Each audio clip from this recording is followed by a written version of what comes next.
Are you ready? Oh, yeah! Strap yourselves in for the Gaming Hub. With your hosts, Tyler. You can't handle the truth! Graham. The force is strong in this way. And Steven. You cannot be serious! Let's get started.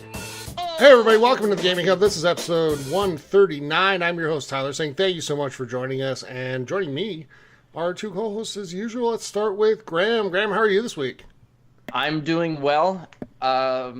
You say we're up in the great north and it's cold and stuff like that, but that's a myth right now. It is not cold. It is hot. Well, not hot. It's warm and it's raining. But other than that, I got some games in. As you guys know, on Friday, Super Smash Bros. Ultimate came out, and I've played a fair bit of that. Played with my roommate because he's a big Smash Brothers fan. And I'm telling you right now, that game is hard. Like, wow. I didn't really, I thought, yeah, you get through it pretty quick, unlock all these characters, no big deal. No, it is not a walk in the park. The last match that I've been working on, I've probably, between me and my roommate, we probably went through 300 lives. Like, wow. And I haven't went back to it yet. I'm going to... At one point, I might just go to a different level and I'll just come back to that later. And other than that, I finally put on my digital skates and got back on that NHL 19 ice. And I forgot how well and how fluid that game is. That game is a lot of fun, and I'm hoping to get back into it and start playing a bit more. And Tony, I don't know if you're listening, but you're going to listen at one point, I'm sure. I will play you NHL this weekend. If not, whenever, let's set up a time. Let's get that game in, and I want to see the Toronto Maple Leafs run over your Detroit Red Wings. Other than that, I'm good. How you two doing? Oh, not bad. Let's say hi to Steven first. Steven, you've had sort of an eventful week with some developments, podcast-wise and gaming-wise, so tell us about that. I have. It has been a very eventful week. I'll just run you down from the start, chronologically here. So Saturday, I woke up early and I'm like, you know what I'm gonna do? I'm gonna torture myself on camera for y'all's enjoyment. And so what I did was I did a video of me eating some Carolina Reaper beef jerky, and I'm not gonna lie, I didn't think it'd be as spicy as it was. And I don't want to give too much away, but go watch the video if you haven't. If you want to see me kind of be miserable for a little bit. I won't even call it misery because I'm excited to do the next few, to be honest with you. But that was fun. And then I had this is my last week of classes before finals next week. So I had the normal school grind, and I was playing some games, and one of those days I decided, you know what I'm gonna do? I'm gonna buy Smash. So I went out and I picked up a copy of Smash Bros. And have been playing that recently. And then also over the weekend I decided, you know what else I should buy? Because, I just have money burning a hole in my pocket apparently. I'm going to pick up a PSVR. So I ordered that, and that came in today actually about a few hours ago from the time we recorded. But I got that set up, and I got to play about half an hour to 40 minutes of Beat Saber. And holy crap, was that game just absolutely so much fun, and I'm so excited to play it some more because I've been having a great time doing that. So, I mean, that's basically been my week. It's been kind of eventful. Next week I have what's it called? Finals. It's your story, man. Finals. That's gonna suck. So I should probably study instead of playing. Easy to forget about VR. That. Playing VR all day, but it's not important. Nah. Yeah, not important. But, so, right, Steven, how scared are you? Maybe not for the next beef jerky that you're going to do, but the one after. Ooh, that's a good question.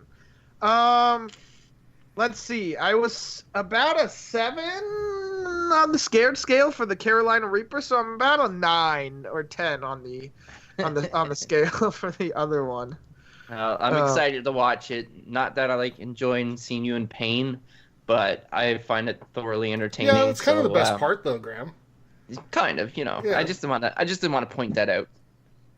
Yeah. All right, so for me, I've had a pretty good week. I actually got back into Madden this week, played a lot of that. They have their sort of holiday promo going right now with the Zero Chill or whatever, and it's pretty fun. I'm having a good time with it. and enjoying that. So played a lot of that this week. Also played some Destiny 2 again. Forsaken. Oh yeah, we did do that, didn't we? Yep, we streamed that last weekend, and I'm still having a good time with it. It's pretty fun. Played some Battlefield 5, and I'm trying to do some of the campaign or the war stories or whatever they're called. Man, I'm not feeling it. No? No. Graham, I really, really want to like this game. I'm just... when I stop playing it, I don't feel the need to go back right away, And I certainly didn't feel that way with 1, and I absolutely didn't feel that way with 4. So you think you're just getting tired of the same thing over and over? It's just not exciting you anymore? Maybe. Or do you think it's just, not as good a game? I think part of it is that it's just not as good of a game. The reviews kind of bear that out, too. Review-wise, it got right around a 7, which, honestly, the way reviews are done now, that's kind of average.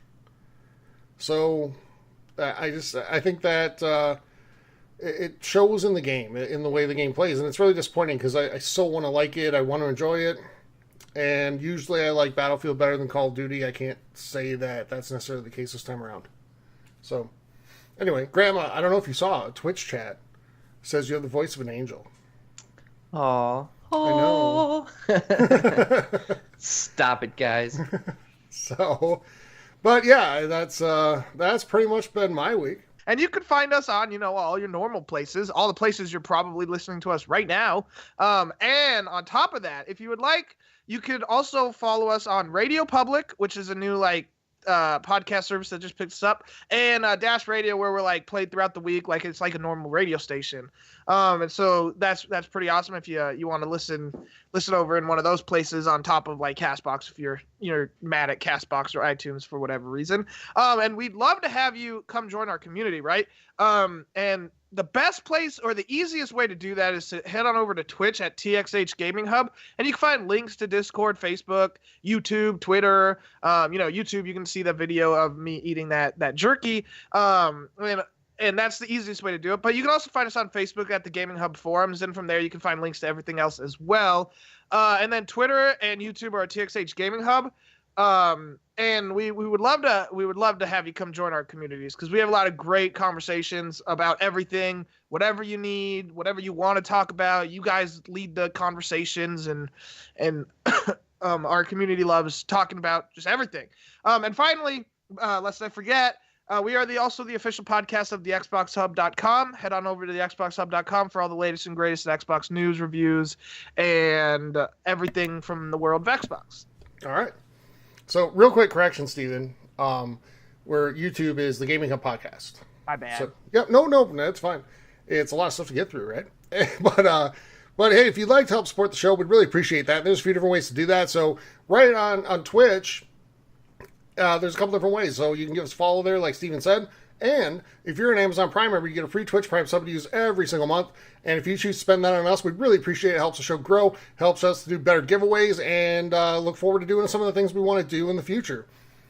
Also, we have a Patreon page, patreon.com/gaminghub. And I know I talk about it every single week, but I'm really going to stress it right now. Because for as little as $5 a month, you get an entry, at least one entry, into a monthly giveaway just for patrons for $60 in gift cards to whichever console you want. So Xbox, PlayStation, or Nintendo to use on anything that you want. So the holiday sales are coming. We'll get some good stuff there. And you'll have $60 to use if you're a patron and are entering into that. We're actually doing that giveaway tonight at the end of the show. So also, for as little as $2 a month, you get an extra clue each month for our holiday giveaway. And I'm telling you guys, I know we've heard people say, every time you guys release another clue, I get more confused. That's going to change tonight. I promise you. So between the clue we're doing in this show and the Patreon exclusive clue that's going to be up in the next couple of days, I anticipate we'll get a winner. And if we don't, next week is the final week, the final clue. And trust me, we're basically going to tell you what it is. So that's for our biggest giveaway ever. Graham, tell them about it. Yes, that biggest giveaway ever is a Nintendo Switch. Yes, you heard me right. We're giving away a Nintendo Switch as the grand prize of this giveaway. Now, how do you win this Nintendo Switch? Well, first, you have to listen back. Well, you don't have to, but it's recommended that you listen back from episode 127 and obtain all the clues from that episode forward. And you put those clues together, and you're like, okay, I got an idea what this could be. And what it will be either be a person, a place, a thing, a game, a console, something related to the gaming world. And if you think you know what the prize, or not the prize is, what the answer is, you have two ways to submit. You can go on either our Facebook or Discord, and by using the Google form, you could submit your guess. Now, you only get 2 guesses unless, like Tyler said, you are a patron, which gives you 1 additional guess. And like Tyler said, we are getting down to the end of it. After patron, you will have 1 more clue. So better get your guesses in there and use them wisely because you only have a limited number. And best of luck to everyone. All right, thanks, Graham. And I'll tell you guys, when we were prepping this episode last night, we were talking about the clues, and we're all kind of in agreement. Like, man, if no one gets it from this one and the next one, like, we'll be kind of disappointed. So there's a challenge for you guys. Yeah, we're going to keep it. Graham will have like 5 Nintendo Switches at that point. Yeah, we give it Tyler, but we know they don't get played there. So. So, like I said, hang around for the clue tonight. It is a game changer, trust me. So hang around for that if you're in Twitch, and to the probably near the end of the episode if you're listening. So we'll have it somewhere in the episode. Don't exactly know when. Could be in 5 minutes. It could be in an hour. So we don't know.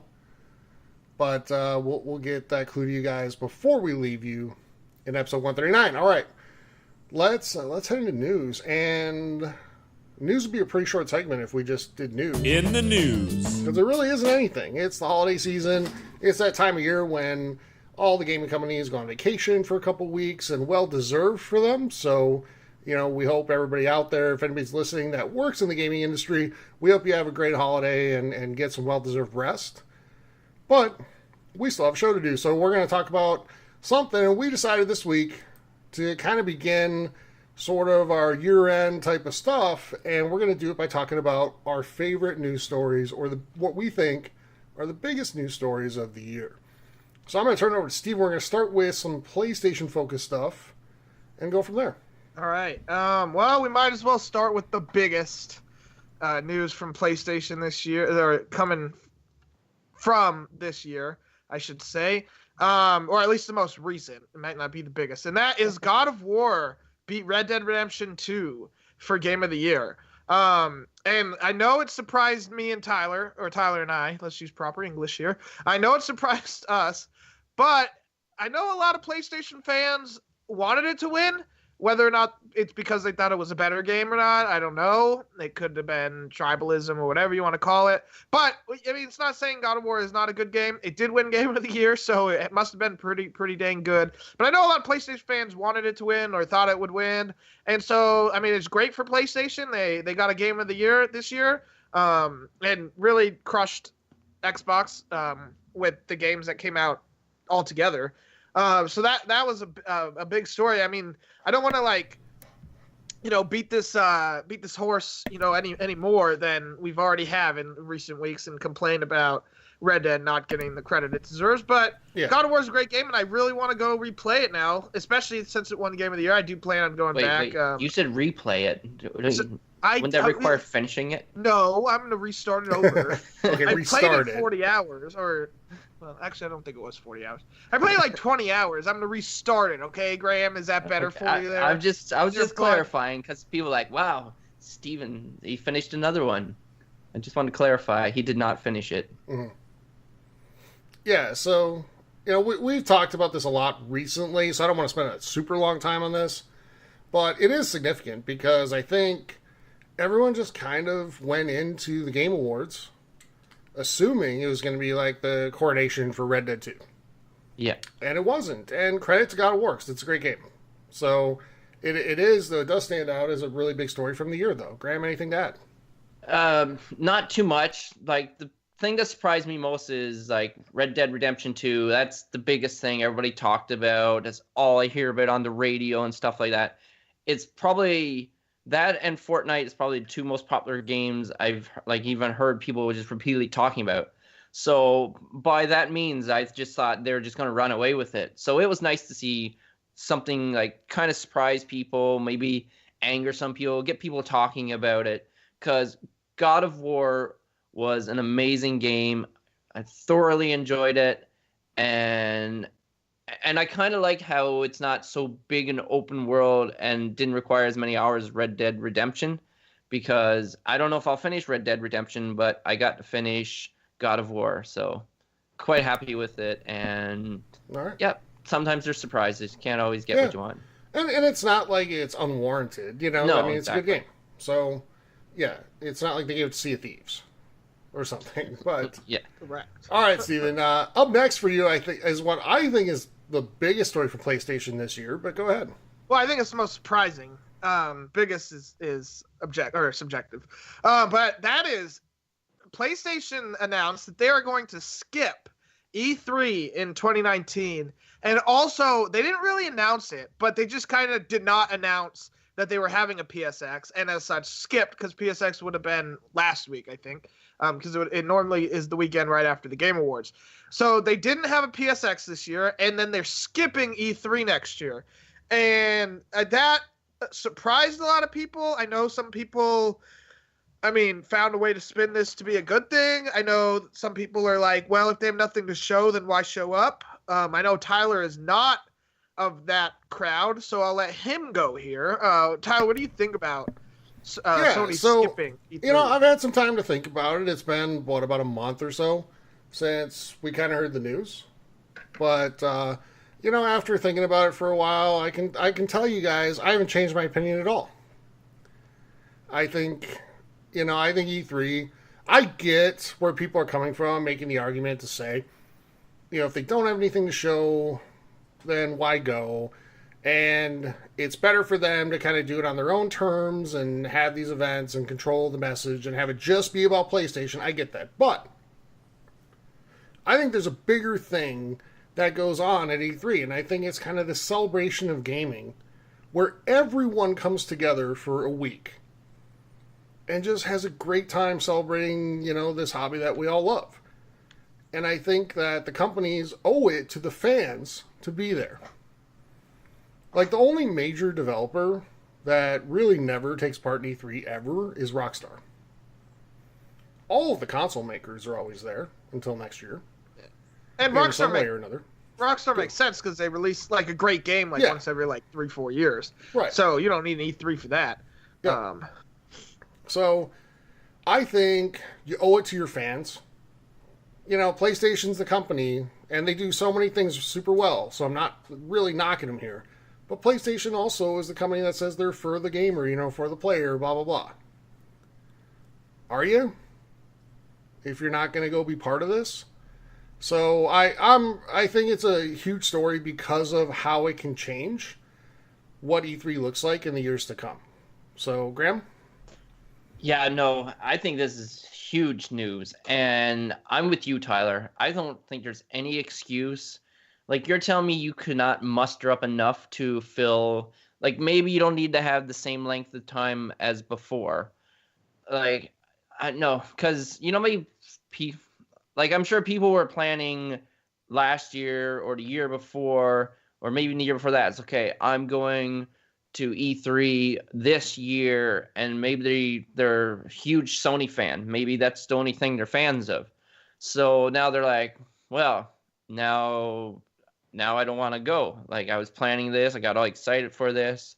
So I feel like they're doing a disservice to their fans by not doing this. And they could come up with some big announcements that who knows what people might want, or just they could...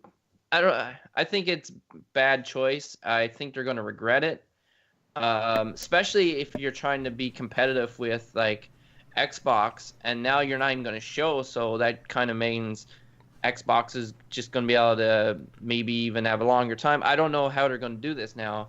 It's just. Well, I think, Graham, that they're not trying to be competitive with Xbox in the sense that they think they've got this thing won so easily. And I worry for PlayStation that they're falling into the same pattern that Xbox did at the end of last generation. Yeah. Where they kind of got arrogant and they started doing things like Kinect and then rolled that out as mandatory in the box this gen. Where they kind of got disconnected from their fans a little bit. And, you know, they didn't skip E3 ever, but you saw the same type of things going on in other ways. I just think they owe it to their fans. I think that they should be there, and they should represent their product. And if they don't have games coming out next year, then roll out the third parties. Yeah, that's what I was gonna say. Yeah, no, exactly. Yeah, because like Xbox, they got all these other studios that they announce and stuff. Like I'm sure they have like third-party studios that they could be announcing some stuff. Yeah, so we actually just had, and Steven, I want to go back to you on this before we move on. Somebody just mentioned in chat, like, do you think they'll have mandatory PSVR in the box? And I don't think so, but you've, had some time with it. What do you think about that? I don't think they will, but, I mean, it's interesting. I think PSVR, in the 20 minutes I've played of it, right? It's so much better than Kinect ever was. Yes. That 30 minutes was not enough for... Like, I just want to play more, whereas, like, after 30 minutes with Kinect, I'm like, eh. But, I want to answer the question, because I never really did say my piece. I disagree with both of you. Though, actually, what you just said, Graham, kind of changed my mind a little back towards your side. But I don't think, I mean, if they have nothing to show, then I get why. Like, I don't really need them to be there and then just stand up front for 20, 30 minutes and do nothing. I mean, they could show, like, third-party stuff, but if they have nothing first-party to announce, there's really not a reason for them to go. And I know you both disagree because you both just said you did. And you're fine thinking that. I don't think they need to be, like, if they have nothing to show, I don't want them there. It's just a waste of my time. It's a waste of their time. It's a waste of everybody's time. So do you think they're essentially just going to take the year off and not do like anything? Like here's the thing though. Yes, I do think they're taking the year off from E3. But no, I don't mean E3, but I mean in general. They're not going to have. Hold on. That's why I'm going to get to that. Okay. I'm Go ahead. Go ahead. If they have a PSX next year, I'm absolutely going to be there. I think like PSX 2019, if they have it, will absolutely show a lot of crazy things. The real question is are they going to be at E3 in 2020? That's the question. I think they absolutely will, because I think we're seeing the new consoles, both of them. Yeah, because everyone that like on the PlayStation fans that defend this are like E3's dying. Or not even necessarily PlayStation fans. I've heard that from a lot of people. Like, yes. E3's dying, this confirms it, blah, blah, blah, blah, blah, blah. And maybe that's the case, but I don't think so. I think Sony will be back at E3 in 2020. I just think they have nothing to show, so why go? Okay. And I'm okay with it. I know you're not, and I think... Well, I mean, I said I get the argument. I get it, but at the same time, it's like... it's sort of the attitude of, well, if I don't think I'm going to win, I'm not going to play. So, there's something to be said against that too, especially when your entire marketing scheme is about being for the players, and this is the one event every year that's kind of a celebration for gaming fans of, this hobby that they enjoy. So, I think, I still stand by, I think they should be there, but... Yes. Yeah. Yeah. I mean, that's fine. You're allowed to think that. Two against one, Steven. You're wrong. Yeah. Well, you're Canadian, right. so your opinion, Yeah. Can't count it. All right. So what's the last thing you got for PlayStation? Last thing is PlayStation finally decided that they are going to allow people to change their names. So if you had some really stupid name you made when you were 12 or 13 and now you're like 25 and you want to change your name, you can do that. There was issues though. It wasn't a smooth transition. I think people were like getting locked out, or they were losing achievements, or there was something that happened. I can't even remember. I just know it wasn't smooth. And also probably the bigger change is Sony relented a little bit and are deciding to allow crossplay on some things. Whether this becomes a thing they do industry wide for like every game that they could potentially do it for remains to be seen, but it's a step in the right direction for those that care about it. Yeah. So I almost wonder, as you were kind of saying all that, I almost wonder if all that sort of factored in, not the name change thing, but the crossplay thing, factored into their decision to not be part of E3 next year. Because, really, let's be honest, they came under fire for a couple things at E3 last year, or this year, which was, first of all, their conference just wasn't up to their standard. It was really disjointed. They had, like, this thing where they had to relocate, like, a huge portion of the audience from this tent back to the auditorium. So they had this really awkward and weird, like, intermission that went on way too long. Yeah. And they ended up really only focusing in on 4 games, all of which looked great, by the way. But that was the general focus of their show. So they came under some fire from that. And there were the people that just really love PlayStation and were saying, they still win. But, I mean, objectively, it just wasn't up to the standard of what they'd done in previous years.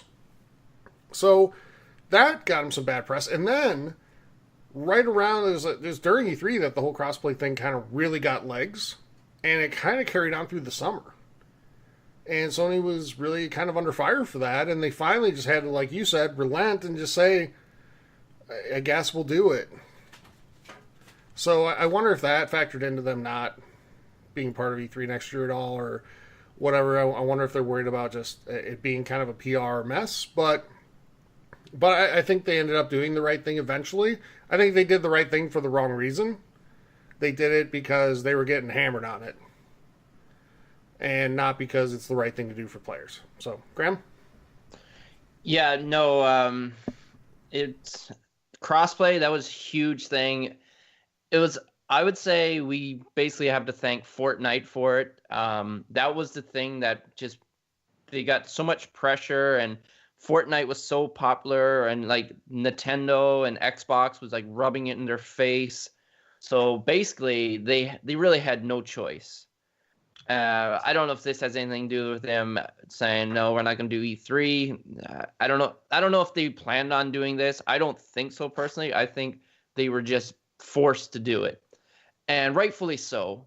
Like they should have, and the fact that they had it locked out as well, not only were they like saying, no, we're not going to cross play, but they're like, well, you can't even like use your account or whatever, like locked out. So I think they did some serious damage control. And the whole name change thing, that's something that people wanted for a long time. I really don't know how hard it was, but it's good to see that they're finally actually giving the fans what they've been asking and demanding for a long time. So, yeah, no, it's good to see. It does nothing but help everyone and make the industry better. And it sucks when people have different consoles and they're like friends, but they can't play together because they have like different systems. Like once they fully break down that barrier and they can play, like it's gonna be so much better. Like then like parents are not forced to like, oh, I can only buy this console because their friend has it and stuff like that. But like when you have multiple kids, then you can kind of justify buying 2 systems, but it's hard to justify buying 2 systems just for that reason. So hopefully we get to see more of that in the future. Because I'm sure that's the thing fans want. So says the man who owns like 4 of each. Yeah. Seriously. So, I'm an exception to rules, okay? Just let that be known. Steven, anything to add on that? No, I mean, crossplay, like, it's cool, I guess. Like, I just don't care about it. But I'm glad that the people that use it now can do it. And I think the real thing that comes out for 2018 in general is that Fortnite wins 2018 regardless of if it didn't win Game of the Year. Fortnite is like the biggest like gaming like event ever. I was gonna say, is it the biggest gaming phenomenon ever? Yeah, I think it is. It is. Oh no, absolutely, 100%. Yeah, for sure. Like I'm gonna do it. I'm gonna ask my mom or dad, like, when next time I see them, I'm ask them if they just know what Fortnite is, and Yeah. I think it's like 2-to-1 odds that they do. Yep. I don't know how odds work, so tell me if that's good. That sounds like it's good. But Yeah. I think it's more than likely that one of them has heard about Fortnite. And like, if I would have asked them about like Halo back in the day, like, I don't know, they would never have been able to tell me what that is. No, Halo was never this big, ever. Yeah. The only thing maybe is like World of Warcraft. Would you think? Like, because Yes. that got mainstream for a Yes. while, but not like this. Yeah, if World of Warcraft came out in today, it's like age. Like, World of Warcraft would be just as big as Fortnite is right now, but World of Warcraft, well, maybe not because it was paid. Would it? Yeah, it's paid That's- service. Yeah, that's a tough one. That's a tough one. World of Warcraft was huge, but I think it was huge in gaming circles. I think Fortnite has brought Yes. people that played games with people that don't normally play games. I think Fortnite's been the biggest force to make gaming mainstream, maybe Yes. ever. Yeah, and Fortnite's like So Fortnite is the game that like Microsoft, Sony, and Nintendo should be all over, like, having, because it gets people to buy a console potentially to play it, because they're like, I want to play Fortnite or whatever, and then now people are like, well, now I want to play something else, so now I can get any, like, something else, and now, you know, some of those first party games sell. So Sure. I bet you the three console makers are super happy that this is a thing. So Yep. All right. So let's go to the Xbox side. And if you're a PlayStation fan listening to the show, you're probably like, "Oh, these guys hate PlayStation. They No. suck." We don't, because we're about to take Xbox to task too. oh yeah. So what I'm going to introduce here as one of my biggest stories of the year, it's not a specific thing. It's just Xbox's 2018 in general. Because what a letdown this was. With one exception. Actually, two. But Sea of Thieves, like, guys, we were so excited for that game. We were so looking forward to that game. We were like, this is going to be a kind of a game changer in a lot of ways. And every time we played the beta or the alpha, even going back to that, we had a great time with it and really enjoyed it. And then it released. And it was pretty much kind of trash. I don't want to be like that harsh on it, but I think we found out really fast why we had so much fun in the beta, because we could only play it for like a couple hours at a time. Once the final release came out and we're like in hour 4, we're like, oh, this is kind of it. Like, this is all you can do. So then State of Decay 2 came out. Graham, you played more of it than me and Steven combined. Yes. Are you dying to go back to it? You know, I'm not dying, but I wouldn't mind going back to it. It's a fun game to play with other people. And I didn't experience everything that game has to offer. I'd like to talk about Sea of Thieves. I feel like because it did get better, but we never got back to it. We didn't really give it a good chance, because I know a lot of people really thoroughly enjoy that game, and I don't know how much they're still playing it, but when they came with all these new updates and stuff like that, we didn't go back to give it a chance, which I know it should have been there from the get-go, but it seems like this is like a going trend now. Like Fallout 76, that's a good example. Like, they messed up right from the beginning, but in the future it could be so much better, but we're like, well, you lost your chance. And then like No Man's Sky, so we seem to be seeing a lot more of this. Like, I don't know if it's because we have too high expectations and then we don't give them a second chance, but it is unfortunate. Yeah, so let me open this question up, because Graham, you just kind of may come to mind. We did an episode in 2018 where we focused on sort of, do games deserve second chances?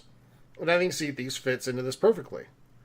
You know, also games like the original Titanfall and The Division and Destiny, like 18 different times and whatever. Here's my argument on it. My answer is yes and no. Because guess how much all those games cost when they came out?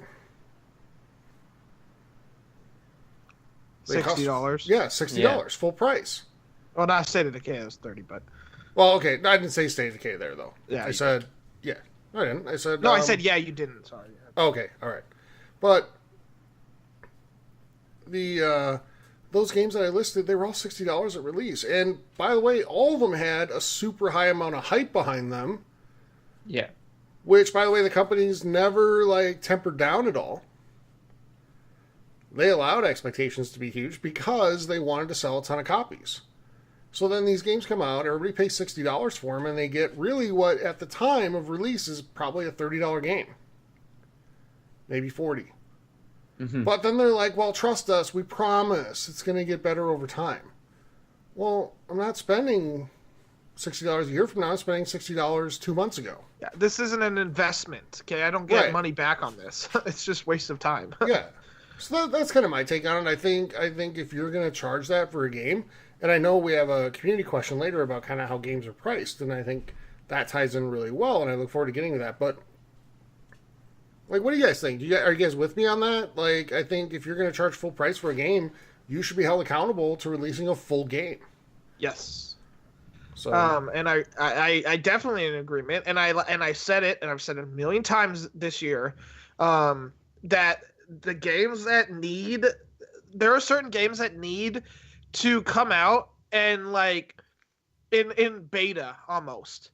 If Sea of Thieves came out and was released, and Fallout 76 was released in beta for $40 instead of $60, $30 maybe, but I would have paid $40 for those games, and you play it and you get your feedback, and then they update weekly, and then all of a sudden the final game has everything you want, that the stuff that you get 6 months down the line, but at 6 months you've lost me, and I'm not going back. I rarely, if ever, replay games. I'm replaying Persona 5, and I'm doing that because that game is amazing. And I'm replaying God of War, or I'll restart God of War and play it again because it's amazing. I'm not going to do that for Sea of Thieves because at best that game was a 7. And I don't feel even if they added enough now, I just don't have the time or the want to go back. I only went back to Destiny because Forsaken was on sale during Black Friday, and I did miss at least the shooting elements. I liked the gameplay of Destiny 2. It was just all the repeat of everything, across the board that kind of turned me off, and I got tired of it. But I'm happy to be back. I've been enjoying my time with it, and I want to play more of it. But not every game gets that second chance. You have to have a good foundation, and Sea of Thieves didn't, and Fallout 76 doesn't. And all those games, the only game with a good foundation has been Destiny. That's made me come back. And maybe Titanfall, except I never went back to Titanfall. Yep, so I did. That's the one that I mentioned that I actually did go back to. And I had a blast with it. I honestly did. But I'll tell you this, the only reason I went back to it is because it was relatively early in the generation, and there wasn't a whole lot of other competition out there. So, yeah, I went back to it. But I'll say this, so... I'm happy to admit when I'm wrong about something. And I'll say this today. I wrote the review for the Xbox Hub on Sea of Thieves. And at the time, I gave it 4 out of 5. Today, I look back on that and say that's the one review ever where I would change my score if I could. And you'd drop it to what, 3.5? 3 to 3.5. Somewhere in there. Yeah, I thought 4 out of 5 was a bit high when you did that. Yeah, and, and looking back, it's the one time ever where I think I got a little caught up in the hype, and I can admit that. Yeah. And that's fine. It's, I own that. But, if I had to do it over again today, knowing what I know and experiencing, having experienced what I did, I would probably rate it somewhere in that 3 to 3.5 range. Not a huge difference, but it's a pretty decent swing, though. 3 out of 5 is a 70, whereas, 4 out of 5 is an 80. So that's a big difference. Or 3 out of 5 is a 60, sorry. Steven's I'm a math major, I'm going to correct you. But, I was thinking 3.5 for a second. But anyway, somewhere in that 60 to 70 range, rather than the 80 that I ultimately gave it, I would go back and change it today. So, yeah, we all make mistakes. I'm not, immune to that. So I'll admit today that was probably not the right score to give it. Yeah, but before the people like misconstrue what Tyler's saying, he's not saying that that's what he'd give the game in its current state. We haven't played it again. We haven't played since. Right. It might be a 4 out of 5 right now, Yep. but he's saying in the base game that came out day one. Yep. He gave it a 2. So I'm clear. In hindsight, yeah, I don't mean to I speak think, for you, Tyler, but No, I want to make you're sure absolutely right. That's I clarified. can before admit. you get some hate I think mail. it's the one time. Yeah, I think it's the one time ever where I kind of let my excitement for the game influence the score I gave it. So I can admit that I did that time. I don't think I've ever really done that in any other review I've done, but this time I did. And like I said, if I could go back to March and redo it, I would probably give it somewhere, like I said, 3 to 3.5.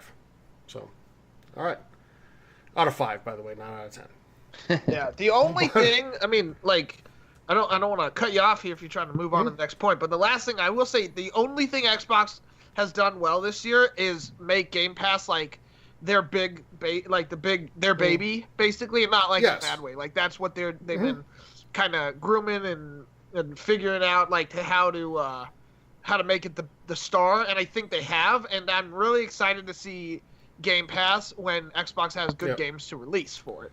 Well, and I think the best thing about Game Pass is that they release all their first-party games day and date of release on the Game Pass. Yeah, no, that is huge. Yep. And I think that this kind of leads me into why there's 2 other things I think Xbox did well this year, Steven, and one of them is Forza Horizon 4. Yes. That is, as far as racing games go, it's about as close to a masterpiece as you're going to get. It's really strong. It's very, very good. But when a niche genre type of game is the best thing you have, that's a disappointment. Just is. Like, Graham, how much Forza 4 did you play?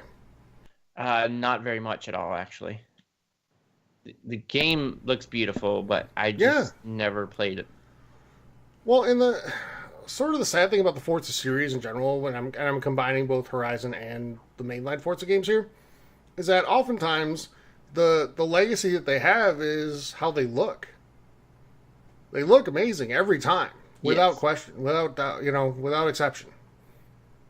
Steven, you loved Forza 4 when it first came out. In fact, you went and bought the season pass.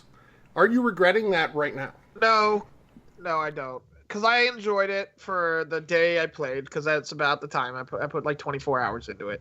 And I think I might still go back and play some of the expansions. Like, I got the game for free, so I can't complain about spending. Well, I think I spent 60 because I think I got the one that came with both the expansion pass and the cars. So I think I bought both.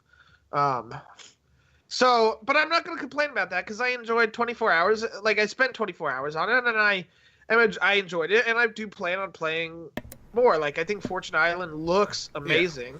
Yeah, it does. So I'm It really excited does. to go play it. Like, so I can't say I'm complaining, but it is telling when, like, the best game Microsoft's had, for me at least, like, personally, like, I put more hours in my replay through of Persona 5 than I have in Forza 4 when it came out this year, or Forza Horizon 4. And, I mean, but one's a racing game, one's a JRPG, so, like, time-wise, I guess it might be 25 in a racing game might equal, like, you know what I mean, like, proportionally. But I Microsoft just missed with their games this year, and it's not looking much better next year. No. And, just to clarify, I know Steven kind of did, but just again, when he says 24 hours, it doesn't mean like he sat down on a Tuesday and had fun and that was it. It just means like, he's put 24 hours total into the game. I probably come close to that, Steven. I don't know the exact number I put into it. It's probably a little less. But, I love what the game is. It's fantastic. But I feel like Forza is always that type of game that you can jump into and play for like 45 minutes and then put it away again for a week. When you put Forza Horizon 4 up against God of War or Spider-Man or Detroit Become Human, it's a no contest. Yeah. So yeah, I mean, it's funny. Like, Detroit Become Human was like Sony's like worst game to come out this year, and I don't mean that it was bad. I just mean it was like their least best game. Yeah, and it was like their game is least still awesome better game. than everything that came out on Xbox this year, exclusive. But Yeah, well, and the only thing that keeps Forza from having the title of sucks the least is that it's actually good. Right? So with Sony, you're looking at, are there, I don't even want to say this word, but their weakest release of Detroit as an exclusive, Detroit's still really strong. yeah. Whereas Xbox just says, well, we have Forza, and they kind of don't want to talk about anything else. So anyway, But They're really not getting away from their bro shooter and racing game moniker. I mean, like Sea of Thieves, I guess, but you could make an argument that that's kind of a racing game on the open seas with shooting elements. I mean, you could. Well, that's kind of starting to get... Well, sure. Well, no, Sea of Thieves is Sea of Thieves is Fetch Quest Simulator. Yes. Is what it really is. But yeah. Or at least at release it was. Okay?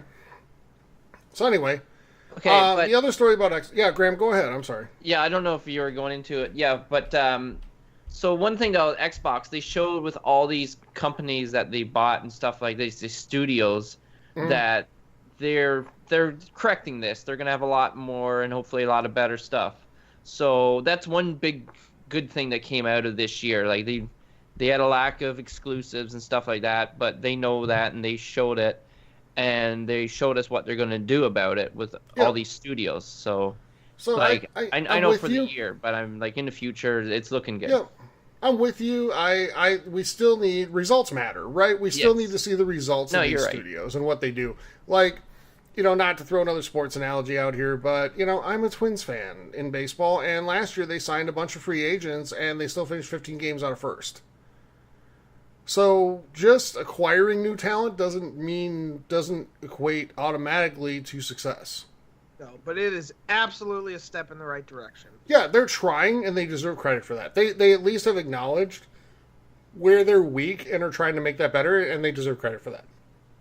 All right, my final point on Xbox for the year is, and this is, I think, their shining star for the year, is how they have led the way in making gaming more accessible for people with disabilities. And, it's a gaming story, but I think it's more of a human story. And I think it's really cool what they've done. It's kind of started with Phil Spencer's public address at the DICE Summit way back in the spring. And he talked a lot about inclusion in gaming. And I think that, by the way, guys, led to one of our best podcast episodes ever when we talked about that. And I think, by the way, everybody, that's episode 84 if you came on later than that. I think it's 84. But that has sort of evolved and kept going into what we now know as the adaptive controller. And I'll tell you, Xbox put out a commercial, starting around Thanksgiving, Steven, where, man, it's fantastic. And I think it's everything gaming should be. So I give them all the kudos in the world for that. What do you think? Yes.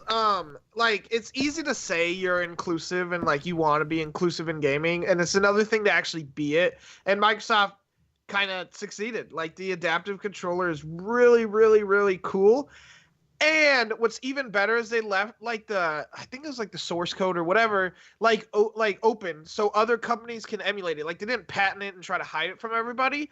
And I think they even made it so that it can be used on other consoles if the other consoles let it.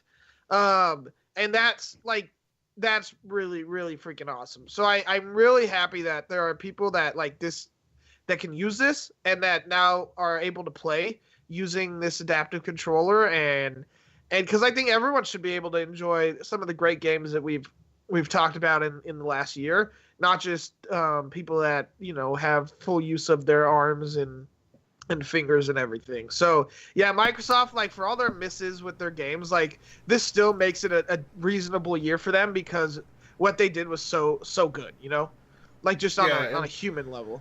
Yeah, absolutely. And Graham, just real quick before I go to you, there's an Xbox gamer out there he's actually pretty prominent. I'm so sorry, I don't remember his name right now, or his gamer tag, but he's blind. And think about Graham, playing games without sight.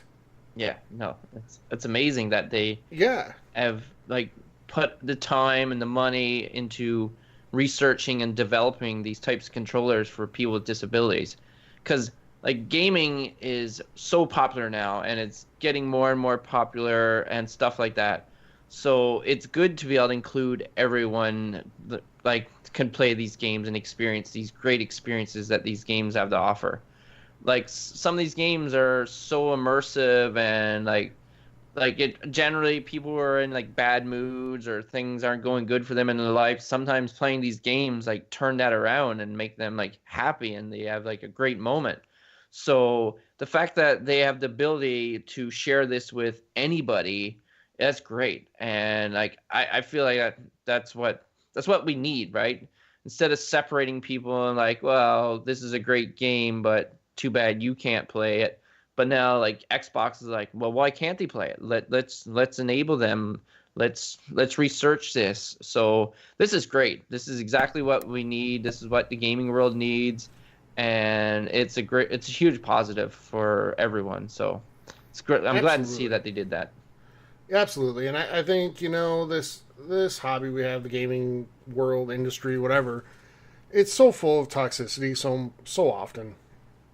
And to see stuff like this is actually really cool.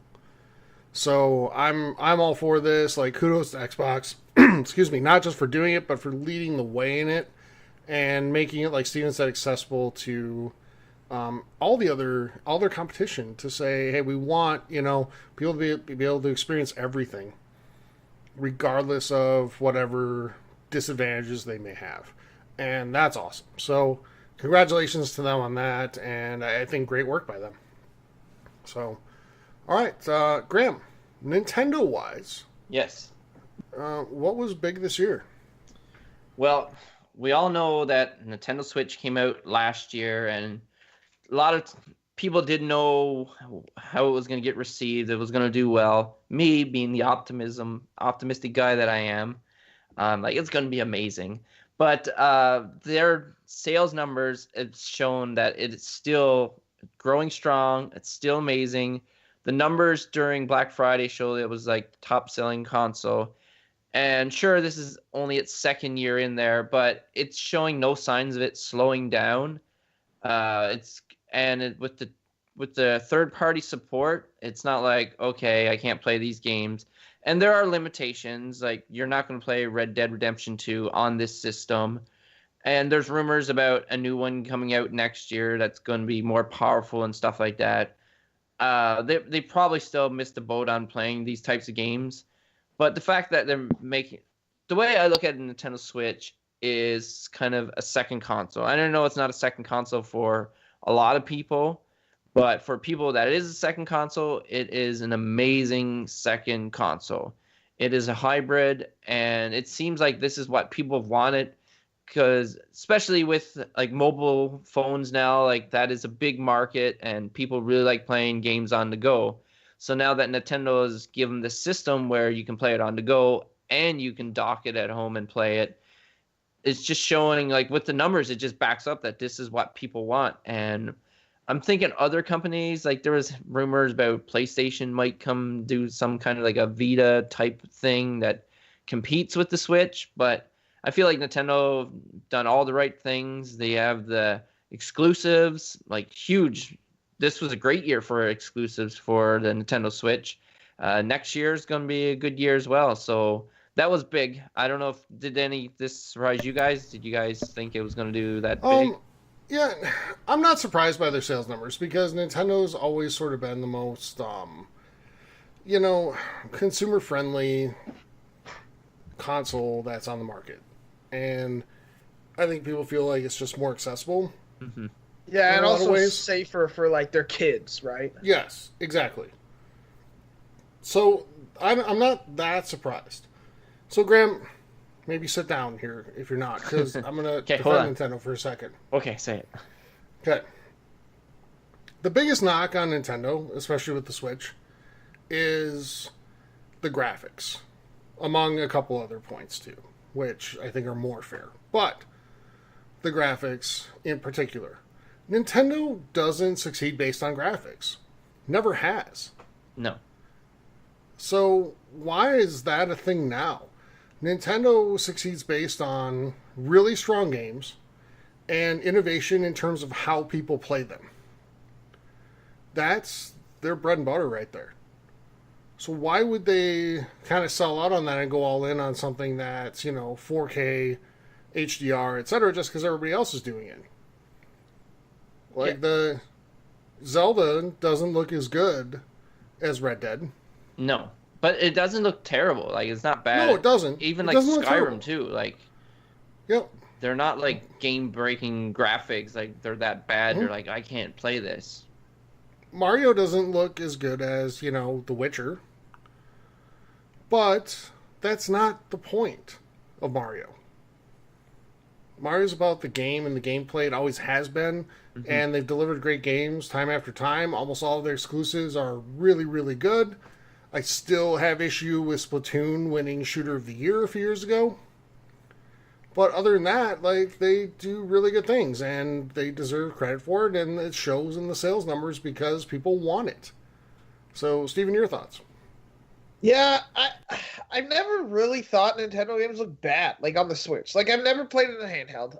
I'm one of those, like, I guess I'm very rare based on some anecdotal evidence of people that own the Switch I've seen from some big groups. But, statistically, we can, kind of generalize. That's a math joke. Anywho's, I don't agree with you, Tyler. Like, just because the game's not in 4K doesn't mean it looks good, like, bad. Like, I play my Switch when I play it. I've been playing Smash, and I think the game looks great.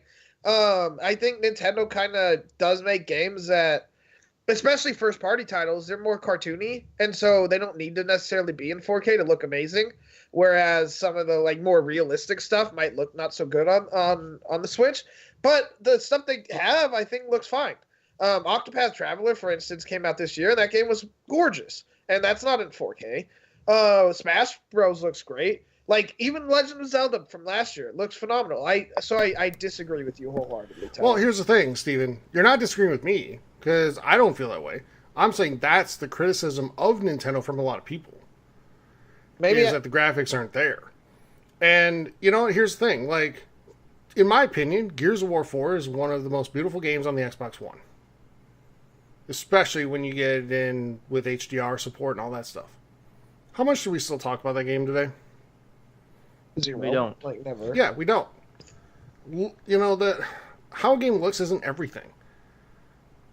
Like, it helps in some cases, but it's not everything. And so really, I think we're in agreement. Like, I kind of reject the argument from people that, it's not as good because the graphics aren't as good. Why can't they have the same graphics? Well, that's not what Nintendo's about. Oh. And I agree with you. A game can still look good without being, 4K HDR. Yeah, and I tell you, if the Nintendo tried to make a Switch that was like 4K, and like, it probably would not output 4K as a handheld, but like, let's just say normal 1080p, like it would not have been $300. Or what was the Switch? $399? No, I think the Switch was $300. I'm trying to think MSRP at the time. $399 Canadian. So $300 American. It would not have been $300. It would have been $500 or $600. Like for a 4K console. Like, are you kidding me? God, can you imagine the price if they tried to let it be 4K in handheld mode? Yeah, that's what I was thinking. Like, games need to look decent, sure. But I think Nintendo passes that bar very easily. I think the most important thing is games are fun, and Nintendo always succeeds. Okay, not always, but for the most part, succeeds with really fun games. And the Switch has absolutely succeeded with some fun, phenomenal games to play. Like Zelda, Mario, Smash. I haven't played Mario Party. It didn't get great reviews, but I mean, I'm sure people are enjoying it. Like, Nintendo has a lot of options, too. Like, a lot of different, different strokes for different folks. Like, Nintendo does not have the moniker of, like, bro shooters and racing games, as like Microsoft does. Yep. So Nintendo has options for everybody. Like, there was a great JRPG that came out, like turn-based JRPG that came out. There's a great open-world action game, a great platformer, and then they're porting some of the stuff from their older consoles over, which you might disagree with, but every console does it anyway, so I don't see why Nintendo should be at fault for this. Like, there's a lot of options. Nintendo Switch is a great secondary console, and I disagree with Graham that it's not. I don't think it's that many people's first console. I think At least I didn't say that. gamers. Yeah, you did. You said a lot of people's. For a lot of people, it was their first console. No, it's like it came out 3-4 years after the Xbox One and the PS4 came out. Like, so a lot of people just had this as their second. People getting into gaming now might have it as their only console, but that being said, here's what. Yeah, it does. Here's what I'll say to that. I think, excuse me, the younger you go in the demographic, I think the more likely it is to be their first console. You know what I mean? Like primary. The closer you get to the sort of wheelhouse for what's called a quote-unquote gamer, in terms of age, like, you know, the teens to 35 or whatever it is, I think it's more likely to be a second console. And we just had a comment in, you know, Twitch chat that I just want to call it real quick. You know, and he said, as a poor gamer, I can only really buy one console per generation. I could never buy the Switch or a Nintendo console at that because I'd be so limited as far as games and how they look. I need to mix it up. And Graham, I think that plays to your point. Like, for people that want, or not necessarily want, but can get a second console, the Switch is a great choice for that. It's the perfect thing. I recommend buying the Nintendo Switch over owning both an Xbox and a PlayStation. Mm-hmm. So, but for somebody's like first choice for a gaming console, you know, especially for the type of players that listen to gaming podcasts like our community, it's probably not your dedicated number one for the vast majority of people. Would you agree with that? Yep, for sure. Okay. Okay, and what else do we have for Nintendo? For Nintendo, the next big thing come out was this one definitely got some mixed reviews, even between the three of us. We'll take guess who was the optimistic guy. Real tough question. But what I'm referring to is Nintendo's online service. This is a service that is $20 annually. It allows you to play NES games. I'll just say virtual console. It's not virtual console, but it allows you to play NES games like virtual console, except you don't own it and you don't buy it. Basically, it's kind of like a Netflix. It's a subscription-based thing. I don't think they've taken any games off of it yet. I think they announced ones that will be coming off. I'm not 100% sure. That's not why I have the Nintendo Switch. It allows cloud saves and stuff like that. But people thought, oh, it should be virtual console, but there's no virtual console. But I think with the price of it being $20, you can't complain too much. Like, yes, I can. Okay, you can, but then would you rather pay $60? You would probably pay $60 and get all the games. I agree as well, but at least this is something that they're offering. Okay, so all right, let me go first. No, go ahead, and then I'll turn it over to you. All right. There's still so we just kind of gave Nintendo a pass on graphics, and not necessarily a pass. It's just not their. It's not what they focus on. That's okay. Yeah. But there's still a standard for what online service for a gaming console should look like in the year 2018. Yes. And to come out and be less than that, so I'll give them a little credit for, you know, not charging what Xbox and Sony charge, but there's still a standard for what that should look like. And when it's still like a hassle to just go into like party chat. Yeah, I didn't mention party chat. Yep. And you said it's kind of like virtual console, but you don't own the games and blah, blah, blah, and they might come off at some point. So which means that it's kind of like it, but it's not like it at all. Yes. And yeah. By the way, everybody, this is where our Twitch emote came from. So if you're a subscriber in our Twitch chat right now, please use that. Purple Rainbow Unicorn. Because I don't see them reintroducing Virtual Console at any point before the end of this generation for them. I think they're into this idea of like telling me what I should want to play and buy digitally or get digitally from having their online service. But I think it eventually they'll become a SNES games on I'd say market, but it's not really market, offered with their subscription service Okay, you know who doesn't care about SNES games or NES games? Me. You. You know what I want? Okay. GameCube and Nintendo Wii and Nintendo Wii U games. Yeah, but it's got to be in order. They're not going to just. Why skip- does it have to be in order? Why don't they just, actually have? Why did they get rid of Virtual Console? Like, Xbox has backwards compatibility. PlayStation at least has PlayStation Now. Like, Nintendo just got rid of it for no reason.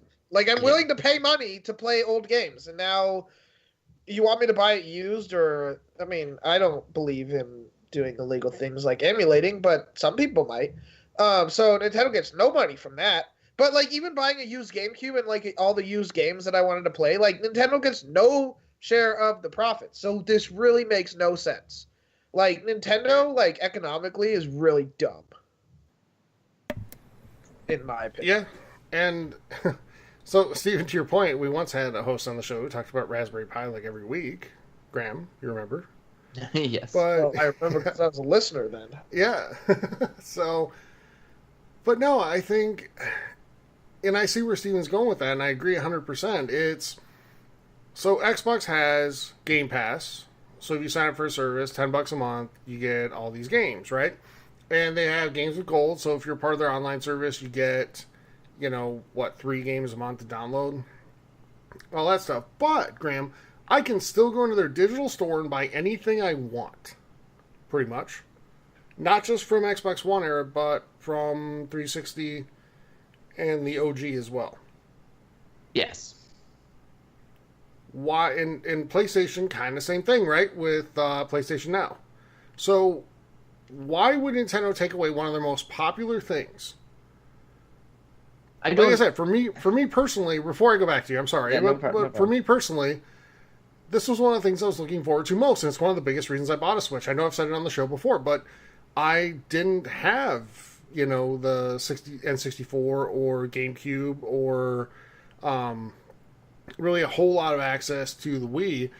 So I was really looking forward to experiencing a lot of those games on the Switch, and now I can't. So, like, why is it a thing that is okay? Well, it's not okay, and I'm still hopeful that they're going to bring it out. I don't know about Virtual Console, but I think access to games across all their systems. Because to me, it just makes sense. Like, why not? Do you expect people to go out and buy these old classic systems and track down these games? Because that is really hard to do and it's really expensive. So if you own it and you can program it, maybe it's going to be when the next Nintendo Switch comes out, something that maybe can handle better. I'm not sure. But I'd like to remain hopeful, and I like to believe that they are going to do it, because I want it, and I know a lot of people want it. So Yeah. there is really no excuse. And as far as the party chat goes, yeah, there's no excuse. They I'd like to say something else, but I can't. But yeah, they definitely messed up. They I don't know why there's no Bluetooth enabled for like audio and stuff like that. So all I can say is, I guess when Nintendo Switch 2.0 comes out, possibly next year, hopefully it corrects all these mistakes, because there are a lot of mistakes, but it is a great system. So it does take away from the greatness of it, unfortunately. Yeah, overall it's a really good console, and I just think they should be held to the same standards as everybody else when it comes to an online service. So that's just me. All right, so we've got 3 general stories from the year that don't necessarily apply to any console specifically, but we want to cover those as well. So who wants to go first? Okay, nobody? All right. I Graham, can go ahead. first. Yeah. Okay, so we've talked about this. We brought it up on the episode before, and everybody knows about this, is Bethesda and Fallout 76. So originally when this was announced, first there was rumors that it was going to be an online-only game, and people were like, no, it's not going to be that. That could be like a feature or something like that, or maybe it's optional or something like that. And then later it came out, yep, it's going to be online only. and then Bethesda came out and officially announced it. It is an online-only game. So then we were kind of hesitant. I know I was. I'm like, well, this is Bethesda.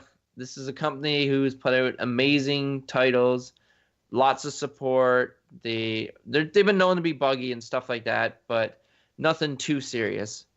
But this game was not received well, didn't get received well about how the beta was, and then it was just so buggy, and then they reduced the price on Black Friday. They dropped it after game being out a week, and then they messed up on the bag by changing it from a canvas bag to a cheaply made nylon bag. So overall, this has been a terrible year for Bethesda. I bet you if they could go back and change this year so this didn't happen, they would in a heartbeat. And it sucks too, because I'm a huge Fallout fan. I'm a huge Bethesda fan. And after all this, now I'm kind of like hesitant. And like people are talking about, oh, it's the engine and they need to change the engine. And then they said the next game coming out, like Starfield, and I think Elder Scrolls 6 is going to have the same engine. So I don't know. There is a lot of like a lot of more caution now. Before I would trust this company like blindly, but now I'm going to question. I'm like, is this actually going to be that good of a game? So, and I'm sure you guys all agree with me. So let's hear what you guys have to say on it. Yeah, Steven, thoughts?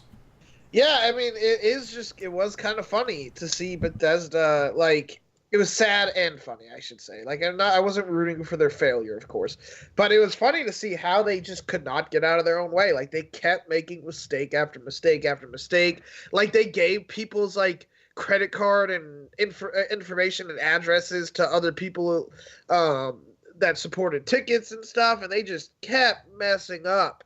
And, like, the game wasn't that good to begin with.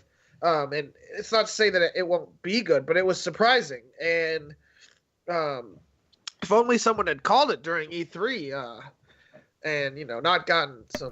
Never mind. But never going to get over that, are you? Well, I mean, it turns out I was right, so, I'm waiting on my apology. But, or the Stephen was right parade. But that'd be a lot of parades. One man parade. I'd have a lot of parades if that was the case. If we threw a parade every time I was right. But that's a joke. I'm just kidding.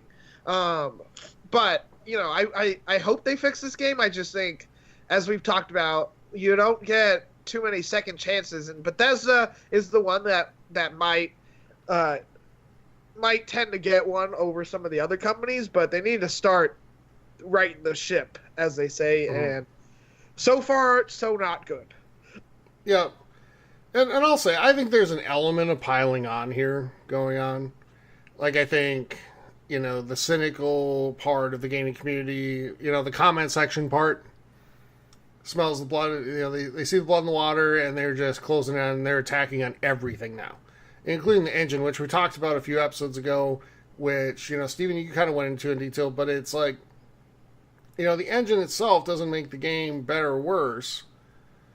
It's just how they, do certain things in the game. It's not... I think people just are assuming that new is better.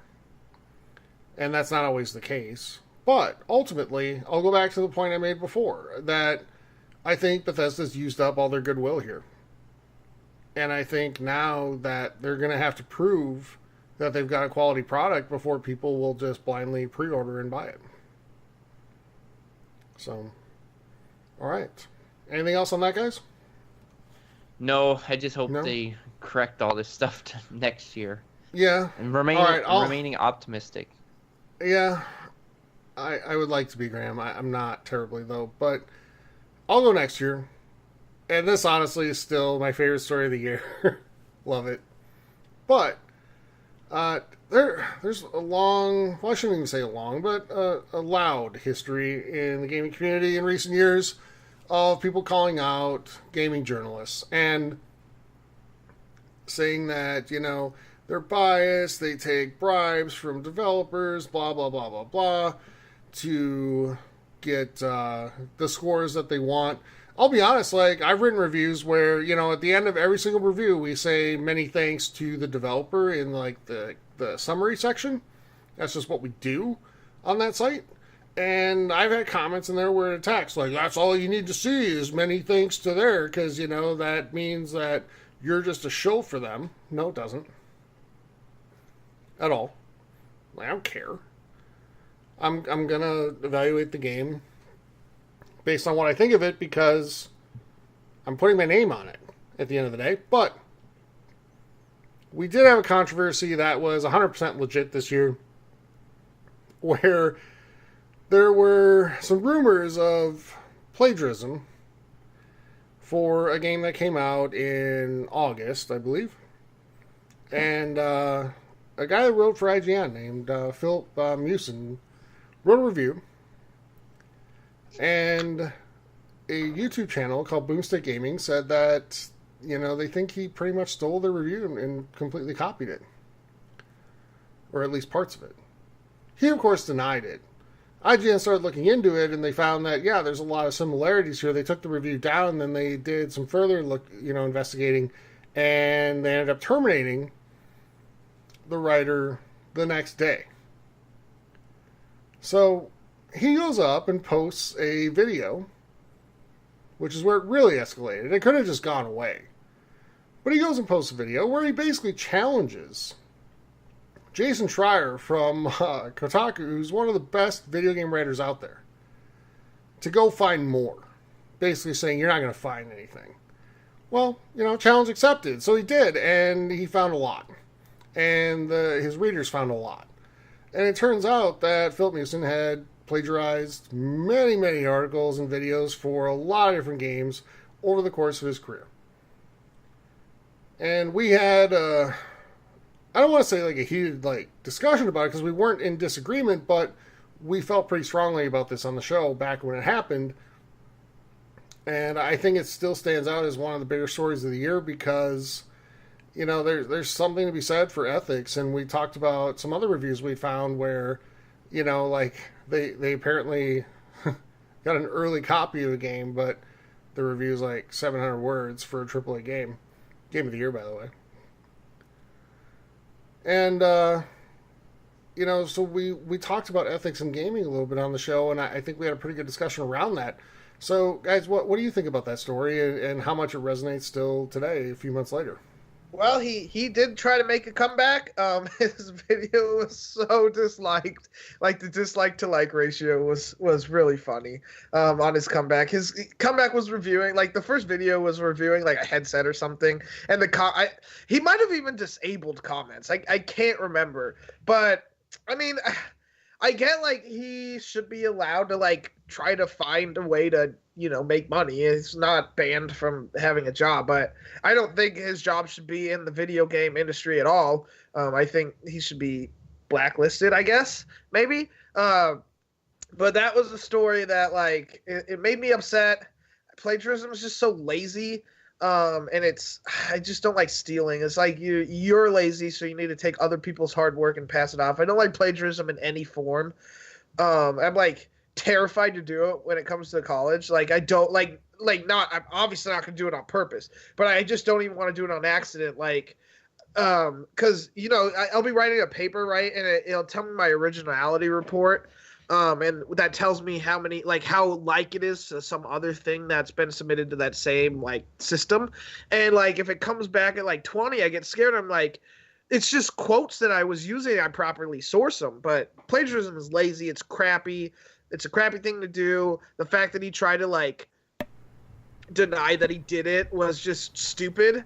And it was really funny when Jason was like, okay, here's like 50 more things that, like, yeah, right. you want me to find more? Here they are. Yeah, you want me to keep going? So, Graham, your thoughts? Yeah, no, like, the whole act is disingenuous. As like, when you're writing this, it's your opinion. You got to show your passion towards it. So when you're just blatantly just ripping off someone else's words and stuff like that, then it's completely fake. Like, to me, he just seems like just a fake, disingenuous person. Like, even like Steven was saying, the video that he posted, like, first he was like, he wasn't owning up to anything, and he was like playing kind of like the victim and stuff like that.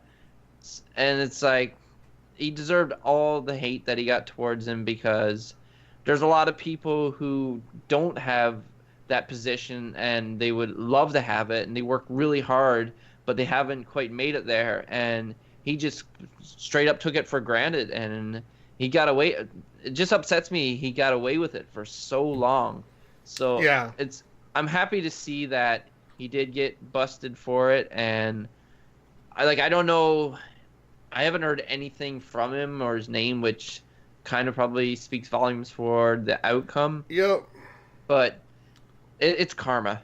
He is. He deserves all of it, 100%. and it's too bad. Like, I don't wish anything bad upon people usually, but he got what he deserved, and there's no excuse for what he did. So I'm glad he got caught. I do want to call it a comment from Twitch chat before I wrap this up. This topic anyway. Saying, unfortunately, a lot of the time the negative stories get the most press doesn't necessarily reflect the whole state of journalism, and you're absolutely right. Most game journalists are fantastic. Like, they do their job, and they have some honesty. They provide their genuine opinion based on their experience and their knowledge of what, objectively makes a game good or not good. And there's no bias in there and stuff like that. But when stuff like this happens, it just adds fuel to the fire of everybody who says that, oh, you're also biased and slanted and blah, blah, blah, blah, blah. And that's why we came down really hard on him on this show. And I just, I do want to say, though, just to wrap it up, I don't think I think everybody's deserving of a second chance. People make mistakes. They do stupid things. And we don't know ultimately why he did what he did. But, Stephen, rather than coming out and just trying to move on and make new videos and do whatever and act like it never happened, do you think it would have really benefited him to just come out and do a genuine thing and say, you know what? I did this. I was wrong. I'm sorry, and I'm going to be better. And I know it's going to take time to earn your trust back, but I'm going to do that. Yes, but he would have also had to have announced like all his other times he's like plagiarized, because otherwise, like because people would have looked, because people always look. Sure. Right. And yes, it would have been better. Like, as soon as he like doubled down, like, you lost your second chance. Yeah. To me, like, that was your second chance, and then you blew that. He should have done it like where you go like the credits. It's like, and now I would like to apologize to following people who I ripped off, and just have a big scroll of like all. So that'd be the longest part of the video, Graham. Yeah. But yeah, so Steven, let's go to you for the last thing, and big surprise, which you're going to talk about here. But go ahead. The biggest thing to come out of 2018, like, actually, not even 2018. Let me apologize there. It's the biggest thing to ever happen in gaming ever. It's the biggest thing to ever happen ever in general. Okay, and that is that Kingdom Hearts 3 finally got a release date. Delayed. No, you be quiet, Graham.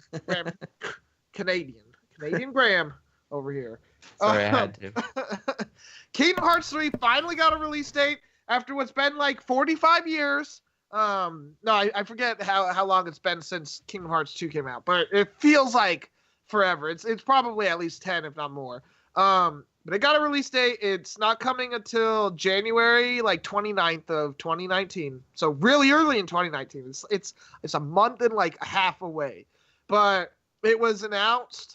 They announced the release date, I think, at like the Disney Expo, like before E3. It was like a couple weeks before E3, with the Kingdom Hearts like orchestra was there. And then they showed like 17 different trailers, one of which elicited a reaction that, I don't care, but Graham and Tyler decided to make fun of all the time that it happened. But, I don't care. I'm excited for this.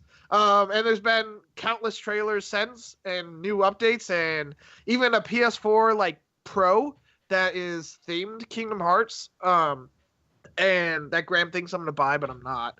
But there's it's coming. We finally are going to see it. I can't wait.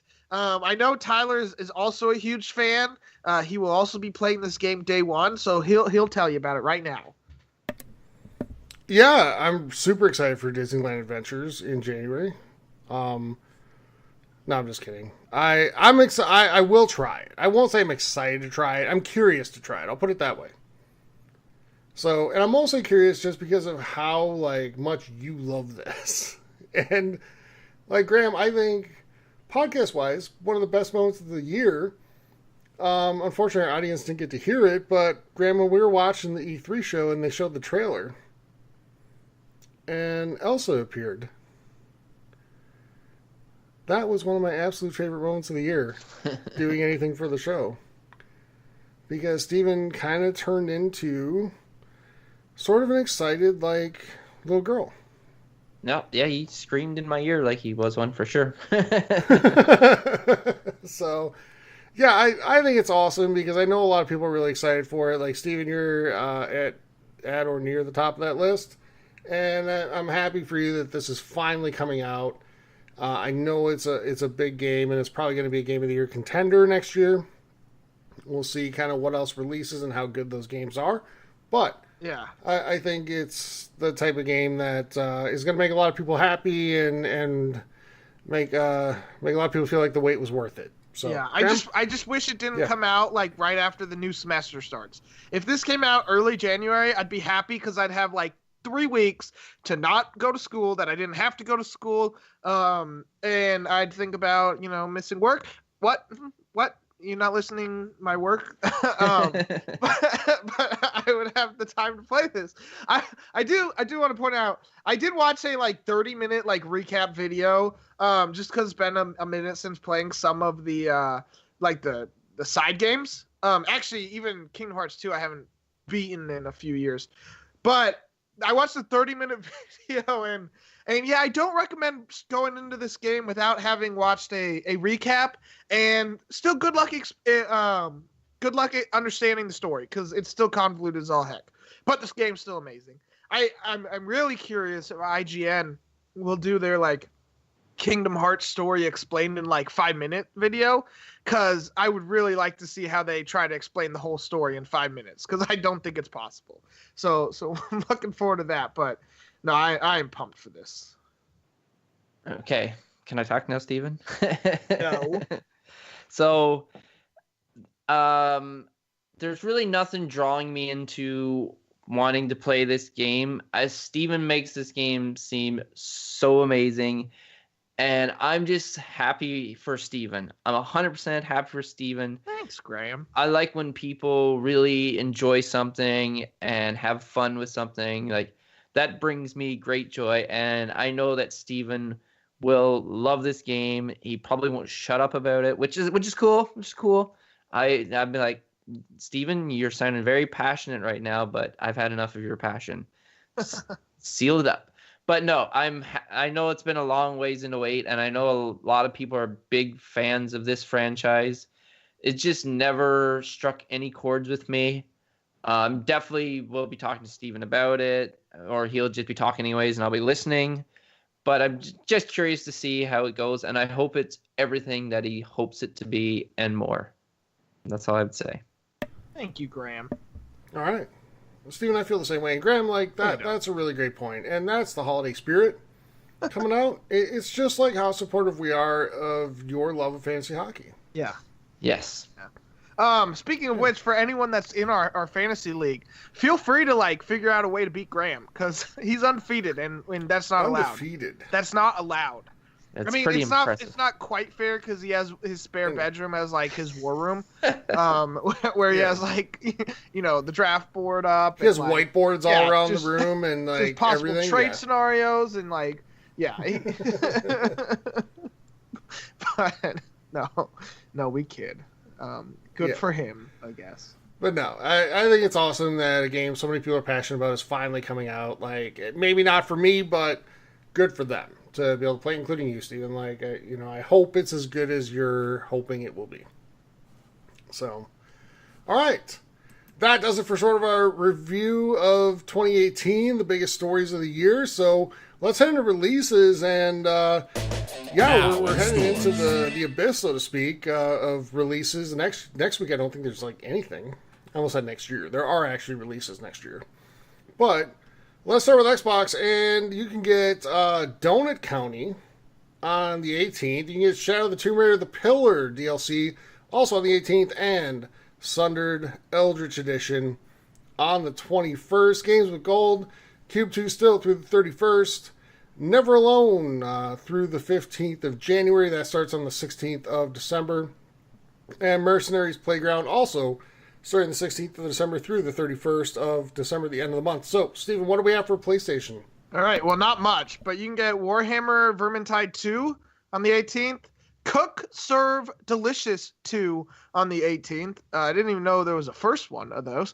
And Dreamwalker on the 18th. So all three of those are on the 18th. And you still have about, almost 3 weeks now at this point to get Soma and Onrush as PS Plus games, as well as a couple other like Vita titles and PS3 games if you're into that. And that's ending in a couple months. Just a reminder. It's probably four months left to get the PS3 games and the PS Vita games. After that, they're going to stop being included in PS Plus games. So just a reminder, don't want that to hit anyone, blindside anyone. But Graham, what do we got on Nintendo?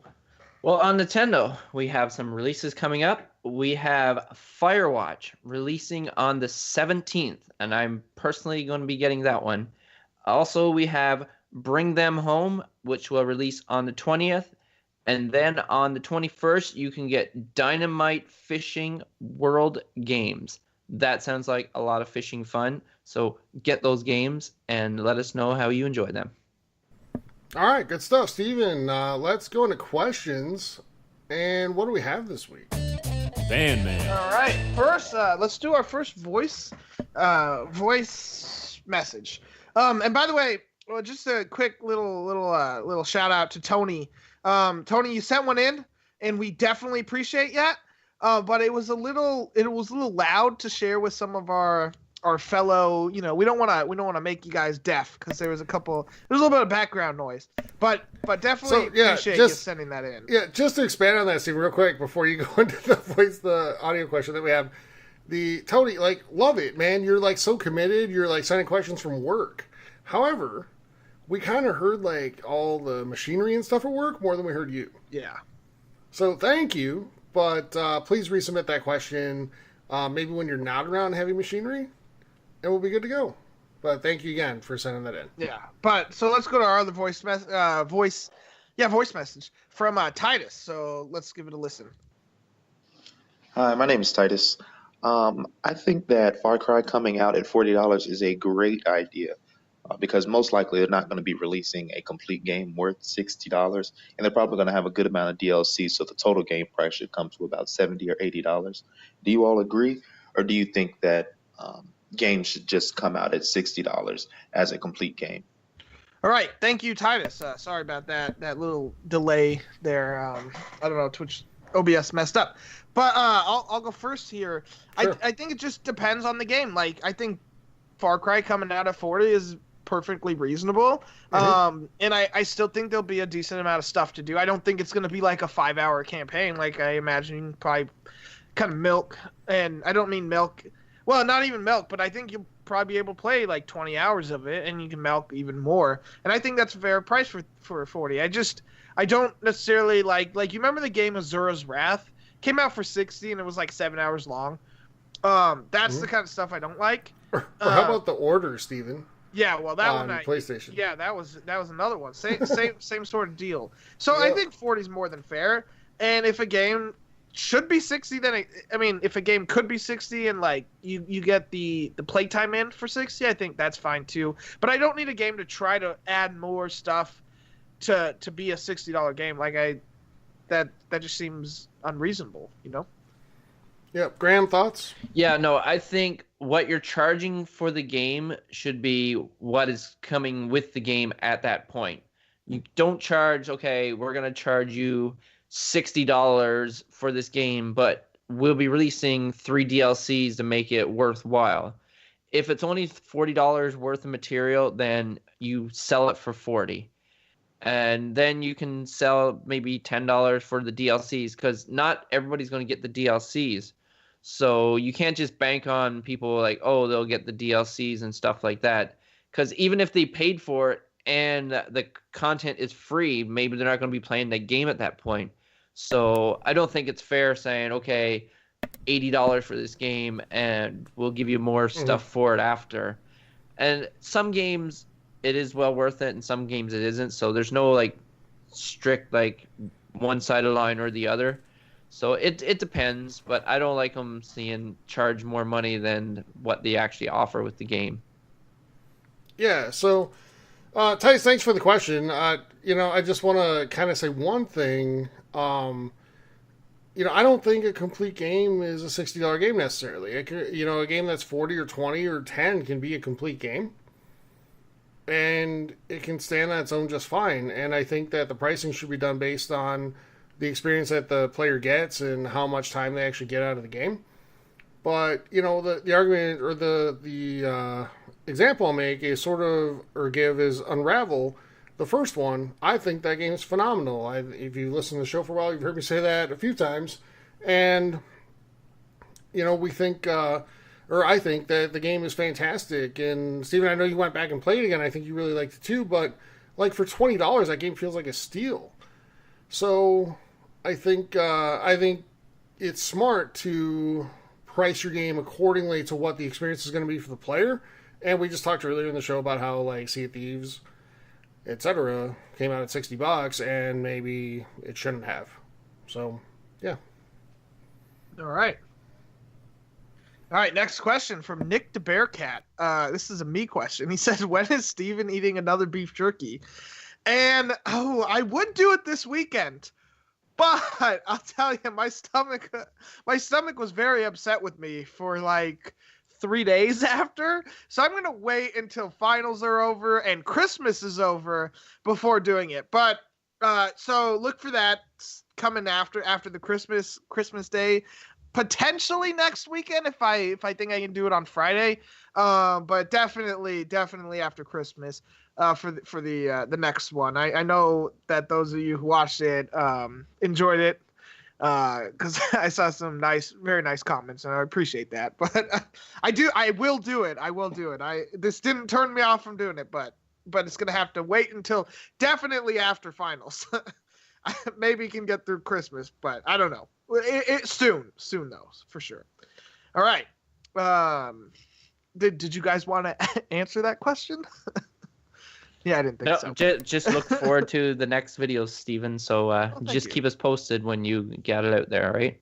Yeah, and if you guys enjoyed the video and you guys have other things you want to see me like spicy foods, not disgusting, I if it tastes good, but it's just it's spicy, I'll do it. So let me know, because I'm open for suggestions or other stuff you would want to see. Pick up a spider and let it. Steven, just hell no, hell no. Steven, do me a favor, just let us know before you record it that you're doing it and posting it, just in case you're bedridden or in the bathroom for 3 days afterward. I'll be fine. All right. All right, next question from Piracy. He asks, what kind of questions do you guys like receiving most?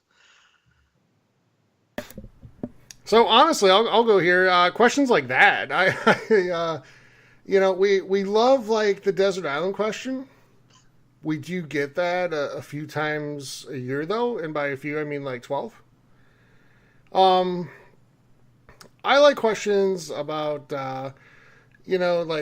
questions about the show, questions about us in particular. Graham, one of the best moments ever on our show. Steven wasn't on quite yet. One of the best questions on our show is what we all do for a living. Would you agree? Yes. No, that was good. Personal questions. Well, again, I was a listener. I remember the answers. So that was fun. Also, things about food, our Discord community in particular gets pretty passionate about food, and pizza in particular. Yeah, I was gonna say, I think so we have stuff's always fun, and I think we have one coming. Yeah. We do have one coming, so we don't want to spoil that. But stuff like that's always really fun. To kind of get into, because we generally give a lot of our opinions about games and stuff over the course of the show. And sometimes we feel like we're just kind of repeating ourselves, when we answer that stuff in questions. But that said, we really appreciate all questions, and we definitely make sure to answer as many as we can every episode. Graham? Yeah, no, like Tyler said, like we talk about video games and all that stuff, and we usually hit on, or you guys know what my favorite franchise is and stuff like that. So we could just answer that stuff over and over, or you could kind of ask us some questions, just get to know us a little bit more, and like maybe some of our hobby, whatever, right? Just maybe a little more personal questions, but any question. You know what they say, there's no such thing as a stupid question, just a stupid answer. So, and I feel... That's not what they say, but okay. Well, maybe in Canada. No, I agree with Tyler, though. I like the off-the-wall questions. I do like talking about video games, no, considering. do you? Yeah, I know. It's surprising, right? They're okay. But I do like the questions that aren't related to video games, because it kind of switches it up a little bit, and switch, and stuff like that, But so feel free, like you don't need to ask a video game question. If you have any questions that you want to ask, you're curious about, send it in, because there's a strong possibility we will ask it, as long as it's appropriate, of course. So yeah. But yes, the off the wall questions, and the next question is some of my, like, one that I love to answer. So Bossman Booth asks, does pineapple go on pizza? Let's go to Graham first here. 100% does belong on pizza. And my consensus is most people I know prefer pineapple on pizza as opposed to people who don't like it on pizza. But I love the passion about it.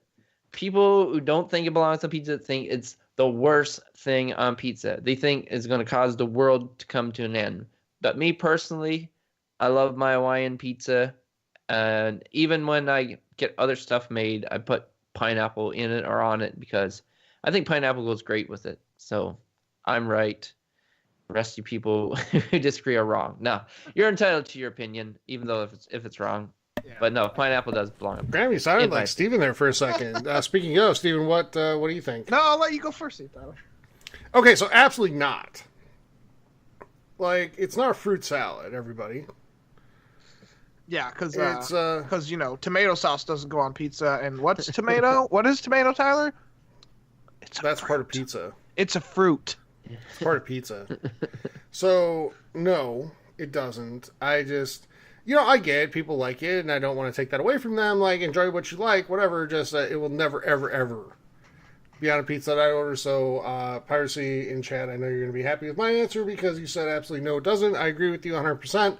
It does not. Piracy's wrong as well. Yeah, I'm breaking the tie.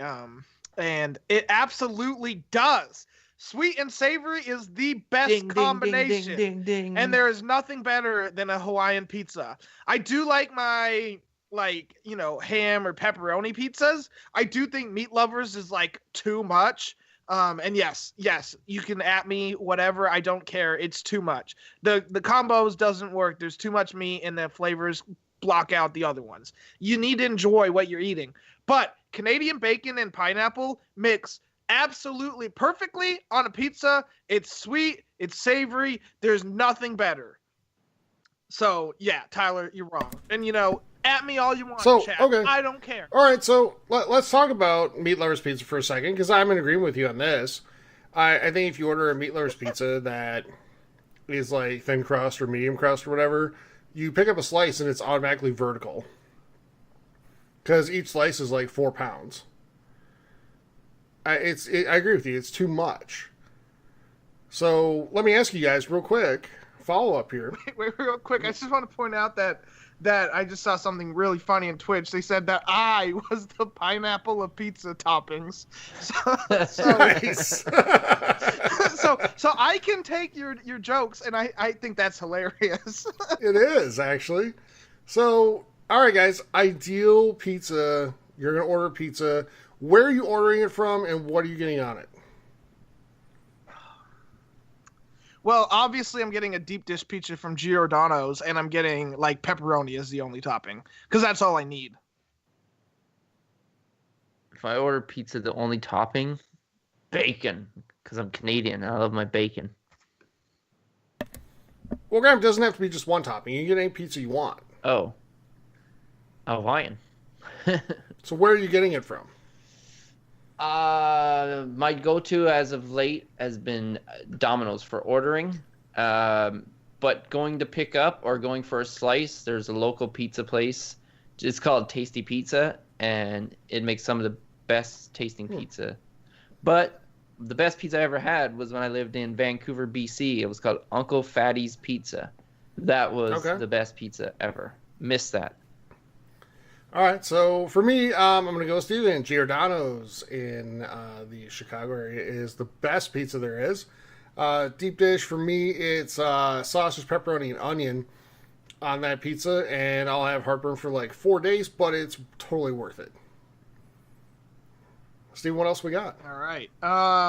Let's go back to video games here for a second. Nuka asks, what makes a game's story memorable? I'm going to go with the characters. The most memorable one I've played as of late would be The Witcher 3. I absolutely love the characters. I love the story. And, yep, that's what makes it most memorable for me. All right, and Graham, I'm going to piggyback on that. It is the characters for me as well. You can have the best story in the world, but if the characters are like totally uninteresting and you're not connected to them, it doesn't matter. So the characters are the biggest thing in a story for me. The more you feel attached to the characters, the more the story resonates with you, I think. So that's my answer. Steven? Yeah, I mean, it does need good characters for sure, but it also needs like good story, like story beats, right? And I need to care about like what's happening, and I like surprises. Like Red Dead Redemption 2 had story things that came out of nowhere in a way. So did like oh my gosh, I just blanked on it. Oh, Kingdom Hearts. Like I was listening to like the opening song to Kingdom Hearts, Simple and Clean by Utada Hikaru. And like that song, like it just makes me want to, like, it like tears me up a little bit, you know, and I'm not ashamed to admit it. And like when I was watching the Game Awards last week, same thing for the Red Dead 2 songs, because it like the music mixes with the story, like what's happening in the story, and it just makes the story like amazing. And that's why I'll always remember the stuff that happens in those stories. Like this, it needs to kind of not be so obvious, right? But it also needs to have good characters. So that's my answer. All right, and I'm with you on that. Like those surprising moments, 100% with you. Did you guys play through Arkham Knight at all? Yes. No. Well, I almost beat it. But Okay, so you definitely saw like the moment in the game, right? Like that shocking moment in the first 2-3 hours of the game. I don't exactly remember. Like where the character reappears out of nowhere. Do you remember? Yes, I think I know what you're talking about. At first I thought you were talking about the thing that happened late in the game, but no, I know what you're talking about. Yes, yeah. Yes, and that to me was a game changer for the entire story of that game. And it had me hooked from that point on. It was just fantastic. So I'm with you on that as well. All right, what else we got? All right, our next question is from Wretched Eel. He says, I'm thinking of throwing a New Year's party. Which party games / local multiplayer games would you guys recommend on the Xbox One? I'll go first here. One is Overcooked 2. Castle Crashers is another fun game. Local multiplayer that's really fun. And the Jackbox Party Pack. I think one of them's on sale like this week. I could be wrong. It may have been last week. But the Jackbox Party Pack games are fun. There's a lot there, for especially for a New Year's party, because you can get more than 4 people playing, and so I would go with that. Yeah, I'm with you. Jackbox Party Pack's the way to go. You can get a lot of people involved. People play from their phone, and it's easy to get everybody kind of involved in the game. And each pack has a bunch of different games to choose from, and it's you can find something that everybody's gonna like. So I would definitely recommend that. Okay, Graham? so I'm gonna go with Jack in the Box Party Pack as well, but I'm also gonna go with either Rock Band or Guitar Hero. Get out there, sing, play drums, make a fool of yourself. What, you said sing? Push them plastic, but not Steven. Push them plastic buttons. But no, Guitar Hero and Rock Band is very fun. And you're listening to great music, and no, that's my recommendation. Maybe have some drinks with it, but drink responsibly. Don't drink and drive. So, Steven, you said earlier tonight off air that you were going to bring your PSVR to family Christmas, and then you turned into Scrooge. So why? So they it's can two break things. it. Like, I was playing Beat Saber, and I'm like, man, I really think like my parents would like actually like kind of find this interesting, right? But on the other hand, it's like I don't want them touching my PSVR. But it could just be because it's my very first day of using it. So like I'm like thinking right now and not 5-10 days from now. So like we'll see, but it's also a lot of work to carry because there's like 5,000 cords I'll need to take. Yeah.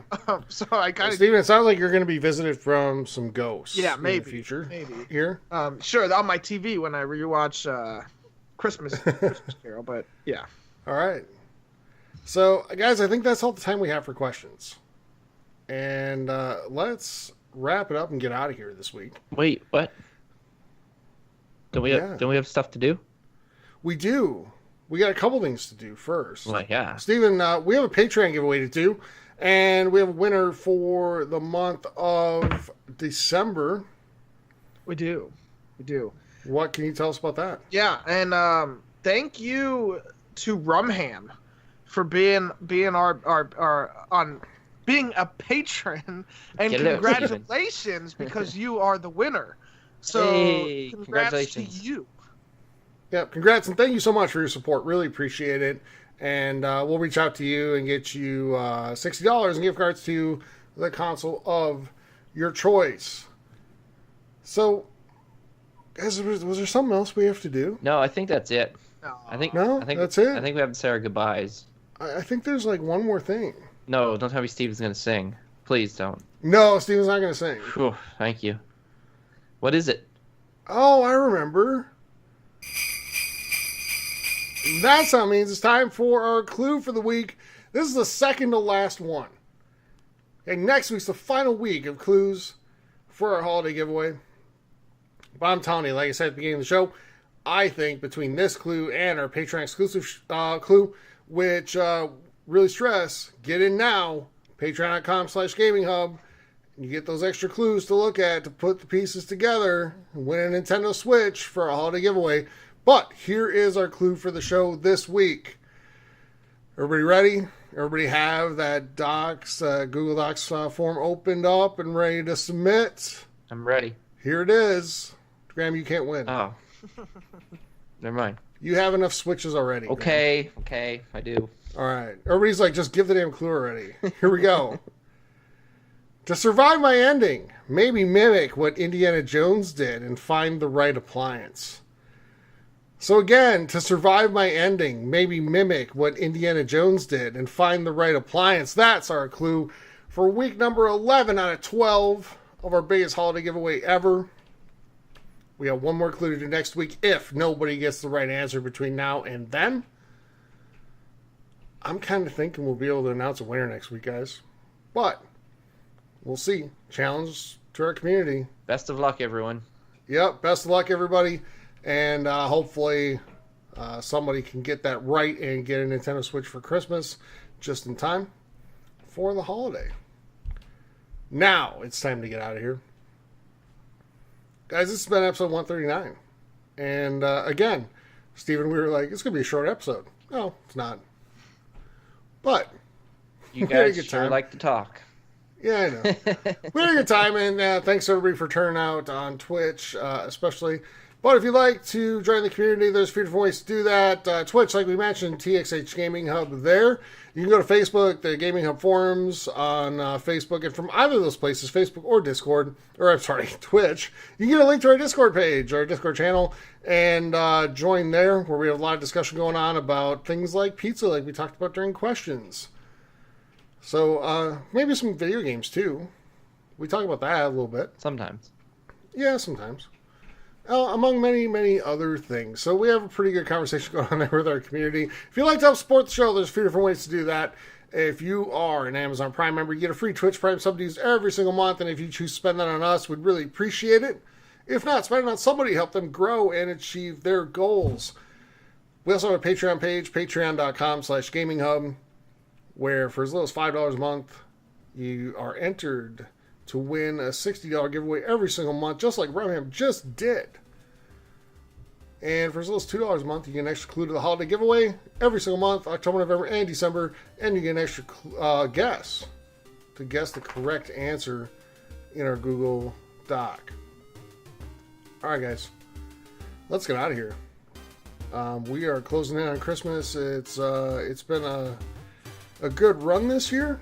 And we're kind of in the midst of our year wrap-up episodes, and next week we have some cool stuff planned as well. But by the way, everybody, real quick before we go, we'll be posting the voting form tonight for our award show, which will be the last episode of the year. So please take part in that. Submit your votes, cast your votes, and let us know who you think should win the awards that we have on there. All the nominations came straight from our community. So please vote and be represented in that. All right. For Graham and Steven, I'm Tyler saying thank you so much for joining us for episode 139 of the Gaming Hub podcast. We'll be back next week with episode 140. Until then, everybody, have a great week. Stay safe, play great games, and we will talk to you soon. Take care, everyone. Bye.